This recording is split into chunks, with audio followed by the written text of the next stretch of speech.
오늘 또 영수가 확 줄어버렸네. 오늘 평일이라고 많이 못 오나? 내가 날씨 추운 탓도 있지. 예. 내가 이게 구미가 확 땡기도록 얘기를 해줘야 되는데 내가 일부러 내가 그런 말들을 많이 안 하다 보면 구미가 확 땡기는 말들을 내가 일부러 내가 안 해줘. 그래 놓으니까 이제 다들 구미가 덜 땡겨가지고 어제 내가 본문한 내용이 정초기도에 이렇게 스님하고 다른 도반들 여러 명이 모여가지고 만약에 50명이 모여서 이제 다란히 기도를 한다. 그러면 그 50명이 함께하는 기도가 전부 다 나의 기도가 되는 거예요.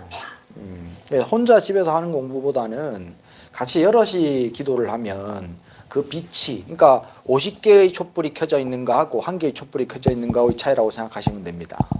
50개의 촛불이 켜져 가지고 기도를 하고 있으니 그 공덕이 전부 다 그 50개의 촛불 켜놓으면은 그 자리에 있는 사람 다 같이 보잖아요. 그죠? 그거하고 똑같이 생각하시면 돼. 1개의 촛불이 켜져 있을 때, 50개의 촛불이 켜져 있을 때 그 공간에 있는 사람들은 똑같이 다 보거든. 그러면 50개의 촛불이 켜져 있을 때가 훨씬 더 밝게 볼 거 아닙니까? 예, 그래서 그 기도의 공덕이라는 것이 그렇게 많은 사람들이 모여서 할수록 참 좋아요. 그래서 이 되도록이면 절에 와서 유튜브 보시고 실시간으로 보시는 분들도 있는데, 예, 그래도 절에 오셔가지고 공부하시면, 기도하시면 그 공덕이, 이게 이제 이웃 종교가, 우리 어제 왔던 도반 스님 있죠. 이 도반 스님이 집이 지금 상주에 있는데요. 상주에 그 노인복지회관 관장 스님이세요. 큰 스님이라 이 양반도. 그 양반이 이제 어제 얘기를 하더라고. 자기가 지금 살고 있는 원룸이 교회 옆에 있대요. 상주에 있는 교회. 근데 절은 초하루 때 상주에도 유명한 절들 많이 있습니다. 남장사 뭐 용흥사 이래가지고 절들이 몇 개 있는데, 절에는 초하루 때 가보면은 뭐 할머니들 뭐 한 10명 뭐 일앉아 있고 그렇대. 근데 교회에는 일요일마다 차가 300대가 넘게 들어있대요. 안에는 안 들어가 봤대. 자기가 안에는 안 들어가 봤는데 밖에 주차장에 이제 자기가 이제 차를 대놓는데, 교회 주차장에다가 일요일만 되면 300대 넘게 꽉꽉 차가지고 그 차를 정리를 안 해주면 안 될 정도로, 네, 그렇답니다. 참 그 얘기를 듣고 내가 절도 그렇게 절에 차 꽉꽉 찰 정도로 될 수 있는 방법을 내가 안다. 근데 그거는 중생을 현혹하는 거다. 예, 그렇게 얘기하면 돼. 사실이거든요. 기도를 하면요, 그 기도의 공덕으로 될 일이 안 될 일도 다 되게 돼 있어요. 예. 돌아갈 일도 똑바로 가고요. 안 아플 것도 덜 아프고요. 예. 하는 일들이 어떤 때보다도 훨씬 더 잘 이루어집니다. 기도를 했을 때와 하지 않았을 때의 차이는 칼을 갈아가지고 음식을 써는 거하고 갈지 않고 뭉툭한 칼로 음식 써는 거하고 차이예요. 내가 하고자 하는 일들이 원만하게 이루어지는 이유는요, 그 전부터 오랜 세월 동안 이어져 온 공덕 때문이에요. 뭐 사람 하는 일이 잘 된다 못 된다, 나는 뭐 일이 술술 잘 풀린다, 뭐 하는 일마다 다 안 된다, 그 이유가 뭐냐면, 그렇게 차이가 나는 이유가 뭐냐면 공덕이 그렇게 차이가 있기 때문입니다. 예. 똑같이 좋은 학교 나오고 똑같이 가정 형편도 비슷한데 보면은 잘 풀리는 놈은 안 풀리고 못 풀리는 놈은 못 풀리거든. 그게 그러냐면 공덕 때문이야. 그 공덕을 쌓는 것이 아주 수많은 방법들이 있는데, 그 가운데 가장 좋은 방법은 바른 지혜를 가르치는 성인에게 공양 올리는 거예요. 예수 그리스도가 성인이고요, 석가모니 부처님이 성인이에요. 공자가 성인이고, 그 성인들의 가르침을 가르치는 곳에 공양 올리면 돼요. 그러면 그게 공덕이 됩니다. 그게 가장 좋은 방법, 공덕을 쌓는 가장 훌륭한 방법이에요. 그래서 교회는 그냥 오로지 그것만 얘기하거든요. 무조건 뭐 11조 내라, 헌금 많이 해라, 그러면 다 된다. 편하잖아. 세상에 돈으로 해결하는 게 제일 편해. 근데 불교는 그것만 얘기하지 않거든. 그거는 이제 준비사항이에요. 공양 많이 올리고 보시 많이 하고 하는 거는 준비라. 이제 공덕이 있어야 여유가 생기고 마음이 맑아져야 그 다음 단계 수행하고 공부해가지고 내 마음이 진짜 어떤 상황에서도 평온하고 행복해지는 상황, 그리고 세월이 아무리 지나도 100년, 1000년, 만년이 지나도 내가 진짜 좋은 곳에서 행복하게 살 수 있는 것, 그걸 닦아가는 지혜가 이제 그때부터 쌓을 수가 있거든요, 지혜를. 그러다 보니까 이제 불교는 좀 어려워. 이제 지 책임이 강해지거든. 그러니까는 불교는 좀 어렵고 쉽게 다가가기가 힘든데, 이 이웃 종교는 그냥 헌금만 열심히 해라, 무조건 니는 천국 간다, 그런 사기에 당하니 나도 이제 그런 얘기를 조금씩 섞어가면서 하긴 합니다. 예, 조금씩 어쩔 수 없어. 뭐 중생들이 그걸 원하니. 지혜 쌓는 거는 일단 둘째 문제고, 일단은 뭐 대박 나기를 바라고 돈 많이 벌기를 바라고, 내 아들 딴 아들 떨어지고 내 아들 붙기를 자꾸 바라니까. 그러니까 절에 열심히 와서 기도하면 딴 놈 떨어지고 네 아들 붙는다, 얘기해줘야 돼. 얘기해줘야 돼. 제가 어려서 이제 절에 있으면서부터 해가지고 사실은 출가하기 전까지는 이제 기도를 조금 했죠. 이제 시키니까 어쩔 수 없이. 어렸을 때요, 내가 7살 때, 8살 때 이럴 때, 7살, 8살, 연불 얘기하니까 연불 바로 했구네. 7살, 8살 이럴 때, 이제 스님들이, 우리 노스님이 주로 이제 내가 있는 절에 계셨는데, 우룡 스님 절에 계셨는데, 바쁘시니까 강의 나가시고 법회 나가시고 안 계실 때가 종종 있어요. 이제 우리 이제 아는 젊은 스님들이 와 있을 때가 종종 있어요. 노스님이 안 계시고 젊은 스님들, 그때 나이로 치면 한 20대 뭐 중후반 이런 젊은 스님들이 와 있을 때가 종종 있는데, 이 양반들이 이제 큰 절에서 있다가 작은 절 말사에 나오면은 좀 게으름이 나거든. 큰 절에서는 새벽 2시 반에 일어나가지고 도량석 해야 되지, 할 일이 많아요. 그러니까는 작은 절에 와서 있으면 좀 게으름이 나가지고 새벽에 일어나기 싫어가지고 이제 새벽 예불을 완나 뿌리는 거라. 그 신도들은 뭐 그때만 하더라도 한 10몇 명씩 새벽 예불 나왔어요. 20몇 명씩. 그래서 새벽 예불에 스님들이 아무도 안 나오니까 신도들이 이제 내 방문을 열고 나를 깨봐. 나를 깨봐가지고 내보고 자꾸 예불하라 시키거든. 그러면 뭐 눈 비비고 나와가지고 내가 목탁 치는 거야. 예. 그래갖고 내가 이제 기도를 했어요. 근데 뭐 무슨 뜻인지는 알아. 그냥 뭐 하니까는 뭐 주워 들은 게 있어가지고 하니까는 그냥 옆에서 보고 해가지고 다 내가 그대로 기도는 잘 했어요. 예, 잘 했어. 예. 7, 8살, 9살 이렇게 된 게 기도한다고 목탁 치고 오래 있으면 얼마나 예쁘겠어. 예. 그래갖고, 예. 그런데 이제 그렇게 어렸을 때 국민학교 때까지만 하더라도 이제 그렇게 내가 목탁 치고 기도를 했었는데, 중학교, 고등학교 들어가면서는 기도를 내가 안 했어요. 기도를 안 하고. 그리고 이제 출가를 해가지고는 그다음부터 내가 경전 공부를 많이 했으니까, 출가해서는 15년, 16년 동안 계속 스님들 가르치는 교수만 했지 연불할 일이 없었어요. 근데 이제 경주에 이제 연지암이라고 조그만 절 주지하면서 한 2년 목탁 조금 치고, 요 이제 와가지고 청국사에서 지금 1년 넘게, 그러니까 한 3년 지금 내가 목탁 치는 거예요. 예, 목탁 치는 거는 내가 전공이 아닙니다. 예, 전공이 아닌데, 근데 어렸을 때부터 이제 우리 노스님이, 우룡 노스님이 이제 그런 얘기를 많이 해주시는데, 연불은 두 종류가 있다. 안채비, 바깥채비라고 하는데, 안채비라는 것은 그 연불하는 내용을 잘 이해해가지고 그 내용으로서 기도하는 것이 안채비. 바깥채비는 소리 내는 거를 잘 해가지고 소리하고 그다음에 목탁 치고 북치고 하는 그 소리 내는 것들을 잘 배워가지고 그 소리로서 연불하는 것이 바깥채비다 라고 얘기하시고, 우리 노스님은 안채비를 닦으셨고, 우리 우령 노스님은 쌍계사의 고산 노스님이라고 있어요. 그것도 우리 노스님이거든요. 작은 할아버지라 되지, 그 집은. 고산 노스님은 바깥채비 위주로 하셨어. 예, 그래서 저는 이제 어릴 때부터 그런 우리 노스님 쪽에 공부를 하다 보니까는, 영향을 받다 보니까는 안채비 쪽이라. 예, 그래서 소리 내는 건 사실 잘 못해요. 예, 그러니까 어제도 내가 얘기했지만 우리 스님이랑 하니까 잘한다고 그런다니까.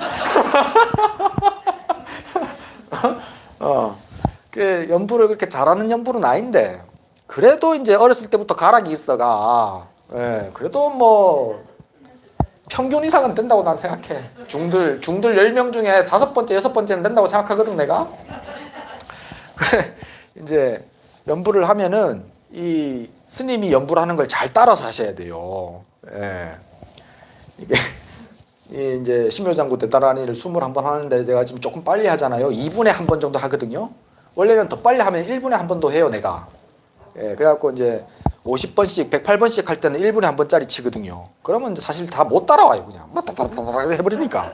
목탁도 잘 못 쳐, 사실. 그 목탁을 잘 못 치거든, 사람들이. 이번에 이제 지금은 뭐 2분에 한 번이라서 그렇게 크게 빠른 건 아닌데, 그래도 이제 이게 같이 이렇게 쭉 하기가 쉽지가 않아요. 예, 그래도 이제 웬만하면 따라오려고 하셔야 됩니다. 내 소리를, 스님 소리를. 왜냐하면 어쩔 수 없어요. 이제 스님이 목탁 치고 기준을 잡고 앞에 가니까 따라하려고 하시고, 자기 소리가 좀 이 스님하고 박자가 안 맞다고 생각이 들면 얼른 박자 맞추려고 노력하셔야 돼. 내 박자 내대로 간다, 내 손 내 흔들고 간다라고 내 혼자 가면 안 돼. 내 혼자 가면 골치 아파. 그러면 이제 전부 다 내 혼자 가가지고 이거는 무슨 불협화음도 그령 불협화음을 듣기도 싫어. 스님 기준으로 해가지고 스님 따라 쫙 하셔야 돼요. 그 조사 어록에 보면 그런 말이 있어요. 명명백초두의 명명조사의라. 밝고 밝은 벽가지 수백 가지의 풀끝마다, 예, 명명백초두에 맑고 밝고 깨끗하고 이제 이제 아침에 일찍 일어나가지고 풀잎 끝들마다 이파리마다 이슬 맺힌 거 상상해 보시면 돼. 그 이슬이 방울방울 끝에 다 맺혀가지고 있는 것이 명명조사의라. 밝고 밝은 조사의 뜻이다. 조사는 곧 부처님을 생각하시면 돼요. 그 풀잎 하나하나마다 맺혀있는 그 맑은 빛들이 모두가 다 조사의 뜻이다 라고 얘기를 한단 말이죠. 풀잎이 어디 나는 뿌리 깊이 나는 뿌리 있는 족보 있는 나는 풀이다. 그러니까는 나는 네 같은 바람한테 나는 안 죽인다. 그러면서 바람한테 꼿꼿이 서 있는 풀 봤어요 혹시? 못 봤죠? 예, 이슬이 나는 저 하늘 높은 곳에서부터 온 맑고 맑은 물이기 때문에 햇빛 조그마한 햇빛 네 같은 거한테 내가 안 당한다. 그러면서 끝까지 남아서 붙어 대롱대롱 맞아서 말라서 대롱대롱 붙들고 있는 이슬 봤어요? 못 봤죠? 세상 모든 것들은요 자연의 이치 따라서 그렇게 흘러갑니다. 모든 것들은.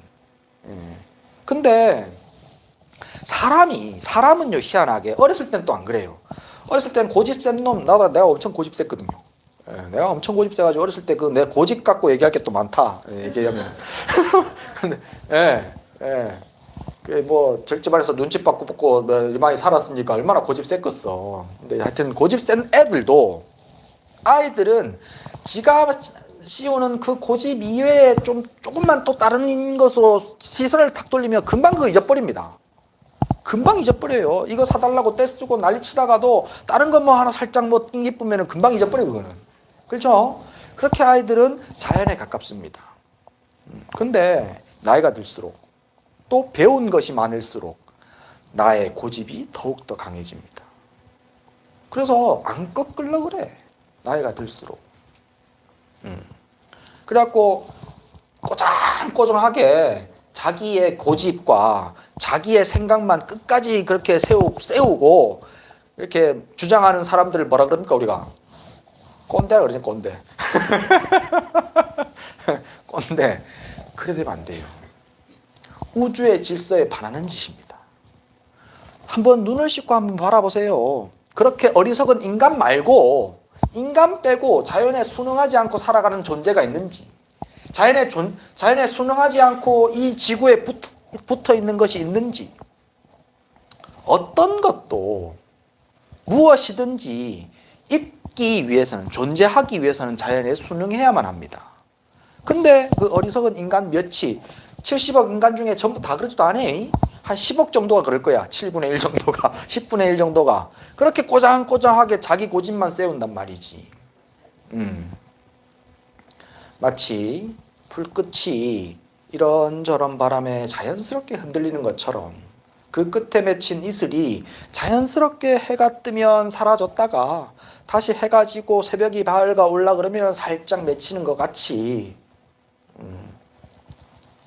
해가 뜰 때 되면 뜨고 가라앉을 때 되면 가라앉는 것 같이 그렇게 자연스럽게 살아가야 돼요. 자연스럽게 고집 버리고 그 공부를 다란이기도 하면서 하십시오. 나는 내 속도대로 내가 알아서 간다라고 가면 안 돼. 나는 내 건 내가 흔든다고 내가 알아서 한다라고 하면 안 돼. 이게 이 남의 말에 귀 기울일 줄 알고 세상 모든 것은 이유 없는 거 없습니다. 모든 것은 싹 다 원인을 가지고 있고 이유를 가지고 있어요. 그래서 어떤 잘못을 하는 인간도요, 잘못된 생각을 가지고 있는 어떤 사람들도 전부 다 자기 이유는 다 있습니다. 그래서 그 이유는 들어볼 필요가 있어요. 마음을 열고요. 그렇게 들어보면요, 잘못된 거 하나도 없습니다. 그 사람 입장에서는. 제가 이제 노하우 중에 하나가 뭐냐면, 제가 이제 어린 나이에서부터 강원의 강사로 있으면서 나이 많은 사람들 전부 다 데리고 살았을 거 아닙니까? 뭐 제가 26세 강의를 처음 이제 교수사가 돼가지고 강의를 처음 했는데, 그때 학인들이 전부 다 뭐 47, 뭐 52, 뭐 이랬어요. 내보다 어린 사람이 한 명도 없었습니다, 그때는. 근데 이제 그 사람들이 내한테 뭐 내 말 듣고 살겠어요? 안 살라 그러지. 그러니까 어쩔 수 없이 남의 말 들어줘야지 내가 되는 거야. 그게 스님들이 많이 싸우거든요. 스님들 많이 싸웁니다. 왜냐? 그렇지. 아니 부모 말도 안 듣고 머리 깎고 지 맘대로 출가해붙는데 누구 말 듣겠노? 스님들 진짜 말 안 듣습니다. 남의 말. 자기 주장 엄청 강해요. 그게 이제 점점 깎여가지고 이렇게 동글동글해집니다. 나중에는. 근데 그 이제 처음에 출가한 스님들 진짜 꼴통 말 안 듣거든요. 이제 출가한 지 한 3년 4년 된 양반들. 그 사람들이 싸우면 말도 못 합니다. 오죽하면요, 건달들이요, 중들은 건들지 마라 그런다니까. 중들은 건들지 마라. 싸움을 하면요, 뭐 한 달에 한 번 정도는 큰 싸움이 있습니다. 절에 저 스님들 많이 데리고 살면은, 그러면요, 제가 그 스님들을 다 따로따로 하나씩 부릅니다. 그러면 왜 싸우노? A하고 B하고 싸우면 A를 불러가지고 B하고 왜 싸웠노? 그러면 이제 막 자기 얘기합니다. 그럼 맞는 말이야. 맞네. 스님이 저 B가 잘못했네. 그러고 나서 A를 보냅니다. 그리고 B를 불러요. B를 불러서 들어보면은요, A 욕 막 합니다. A 잘못했네. 그래 얘기합니다. 그러고 나서 둘을 다시 부릅니다. 같이 불러가지고 A는 무엇을 잘못했는지, B는 무엇을 잘못했는지 얘기해 줍니다. 그러면 서로 인정합니다. 인정해요. 어쩔 수 없잖아. A의 입장에서 봤을 때 B는 이렇게 잘못했고, B의 입장에서 봤을 때 A는 이렇게 잘못했거든. 그게 바로 명명조사의예요. 일체 모든 것들은 다 불성이 있고, 일체 모든 것들은 다 자기 나름의 이유가 있고, 그 자기 이유에 따라서 자연에 맞춰 살거든요. 그거를 맞춰서 가야 돼. 서로가 인정할 수 있어야 돼.